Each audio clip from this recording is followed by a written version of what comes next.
Beaucoup de gens ont cru au message de la croix et à leur crucifixion avec Christ. Et j'ai vu ce message agir sur eux. Mais je me suis demandé pourquoi tant de gens n'arrivent jamais à la lumière et à la liberté. C'est parce qu'ils ne saisissent pas en esprit leur position d'union avec le Seigneur, assis dans les lieux célestes. La croix est la base pour cette position. C'est le côté négatif de séparation d'avec la puissance du péché, du monde et du diable. Mais nous n'arriverons à traverser les heures sombres de la fin de cette dispensation que si nous vivons à la lumière de la gloire de cette union avec le Sauveur ressuscité.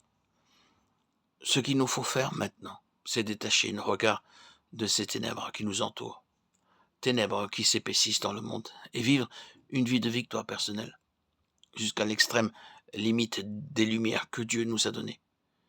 Si nous pouvions regarder depuis le trône de Dieu, en bas sur la terre, nous verrions le Saint-Esprit se mouvant çà et là, se manifestant partout où il peut trouver une issue. Que fait-il? Il attire rapidement chaque membre du corps de Christ jusqu'à sa place dans le Christ ressuscité, afin que le Seigneur puisse venir en personne et prendre le gouvernement de ce pauvre monde. Il n'y a aucun espoir pour le monde dans la dispensation actuelle, aucun espoir, sauf le retour de Christ venant pour régner. Comme ouvrier, notre but est d'entrer dans les vues et dans les plans de Dieu, à mesure que par l'Esprit, il prépare le corps de Christ à régner avec lui. Du moment où nos yeux se dessillent, nous ne serons plus trompés par la civilisation superficielle de notre temps. Nous ne pensons plus que le monde peut s'améliorer.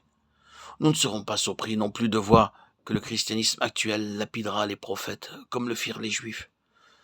La contrefaçon du christianisme se tournera toujours contre le vrai christianisme. Mais avec la lumière du Seigneur ressuscité, nous pourrons supporter d'être lapidés comme Étienne. Qu'importe les pierres, il faut en recevoir.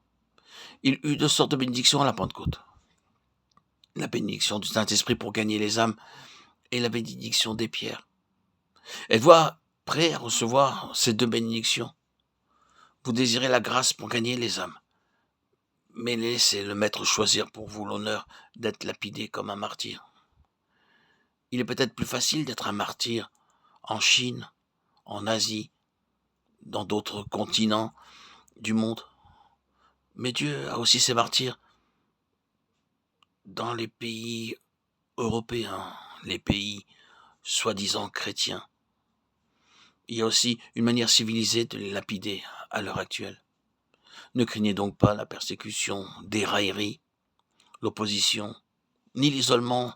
Tout cela vient de l'esprit malin qui agit dans tout enfant de rébellion. Par les différentes manifestations d'opposition terrestre, Dieu permet au diable d'obliger son peuple à vivre dans les lieux célestes. Car vous savez que s'il vous est laissé un seul appui sur terre, vous y appuierez. C'est pourquoi Dieu permet aussi au diable d'ôter les appuis.